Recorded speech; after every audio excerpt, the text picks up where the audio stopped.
Hi friends, welcome to our channel. நம்ம சேனலை subscribe பண்ணாதவங்க பண்ணிக்கோங்க. வாங்க வீடியோக்குள்ள போகலாம். அஜித் அவர்கள் விடாமுயற்சி அப்புறம் குட் பேட் அக்லின்னு 2 படங்களையுமே நடிச்சிட்டு இருக்காரு. விடாமுயற்சி படத்துக்கான படப்பிடிப்புகள் எல்லாமே அஜர்பைஜான்ல நடந்து முடிஞ்சிருச்சு.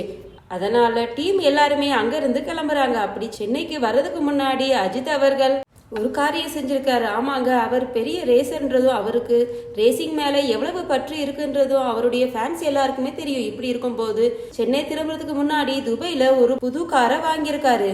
அஜித் அவர்கள் எப்போல்லாம் மனசு சரியில்லாம இருக்குதோ அப்போ எல்லாமே பைக் இல்லைன்னா கார்களை ரைட் பண்றதா சொல்லப்படுது. இப்படி இருக்கும்போது அஜர்பைஜான் ஷூட்டிங்காக துபாய்க்கு போயிருந்த அவரு ஒரு ஃபெராரி காரை டெஸ்ட் ட்ரைவ் பண்ணிருக்கிறாரு.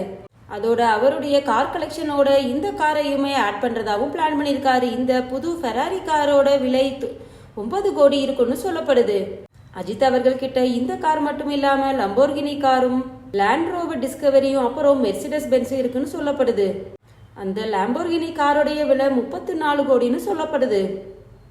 விடாமுயற்சி படத்துக்கான படப்பிடிப்புகள் எல்லாமே கிட்டத்தட்ட முடிவடைகிற நிலையில இருக்குது. இப்போ இதோடைய ஃபைனல் ஷெட்யூல் சென்னையில பிளான் பண்ணிருக்கிறாங்க. இந்த படத்துக்கான ஷூட்டிங் எல்லாம் முழுமையா முடிவடைஞ்சதுமே குட் பேட் அக்லிக்கான ஷூட்டிங்க்கு அஜித் அவர்கள் தயாராகிடுவாரு. இது மட்டும் இல்லாம பிரசாந்த் நீல் டைரக்டர் கூட அடுத்த படமும் பண்ண இருக்கிறதா பேசப்படுது. ஓகே ஃப்ரெண்ட்ஸ், இது மாதிரியான அப்டேட்ஸ்க்கு நம்ம சேனலை சப்ஸ்கிரைப் பண்ணிக்கோங்க. தேங்க்ஸ் ஃபார் வாட்சிங்.